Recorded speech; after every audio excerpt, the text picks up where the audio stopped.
انا نحن نزلنا الذکر وانا لہو لحافظون۔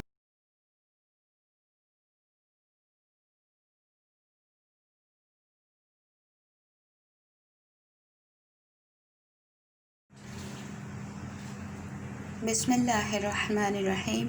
رب اشرح لی صدری ویسر لی امری واحلل عقدۃ من لسانی یفقہوا قولی۔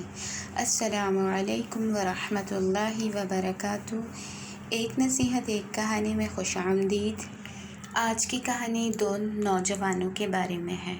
کہتے ہیں کہ قبرستان میں دو نوجوان بیٹھے ہوئے آپس میں باتیں کر رہے تھے۔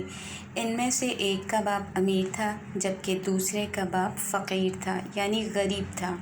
تو امیر زادے نے اپنے باپ کی قبر کی طرف اشارہ کرتے ہوئے غریب لڑکے سے کہا، میرے باپ کا مزار دیکھو کتنا اچھا ہے۔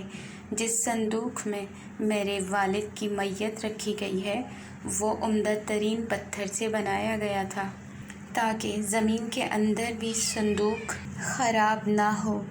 قبر کے اوپر جو کتبہ لگا ہے وہ بہت ہی مشہور خطاط کے ہاتھوں کا لکھا ہوا ہے۔ مقبرے کی تعمیر میں سنگ مرمر کا استعمال کیا گیا ہے۔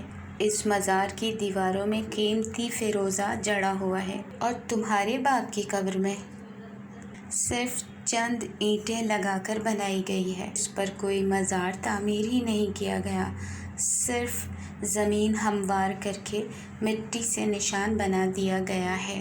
اس غریب آدمی کا بیٹا تھا تو غریب لیکن بڑا ذہین شخص تھا، بہت ذہین تھا۔ ذہانت کو استعمال کرتے ہوئے گویا ہوا، تم ایسے فخر مت کرو اپنے باپ کی قبر پر، نہ ہی یہ خیال دل میں لاؤ، کیونکہ مجھے اس بات کا یقین ہے کہ میرے والد کی عاقبت بہت اچھی رہی ہے بنسبت تمہارے والد کے، کیونکہ یہ اندازہ میں نے اس طرح لگایا، جب تک تمہارے والد اتنے بھاری بوجھ کے نیچے کروٹ لیں گے اپنی قبر میں، میرا غریب باپ جنت کے باغوں میں پہنچ چکا ہوگا۔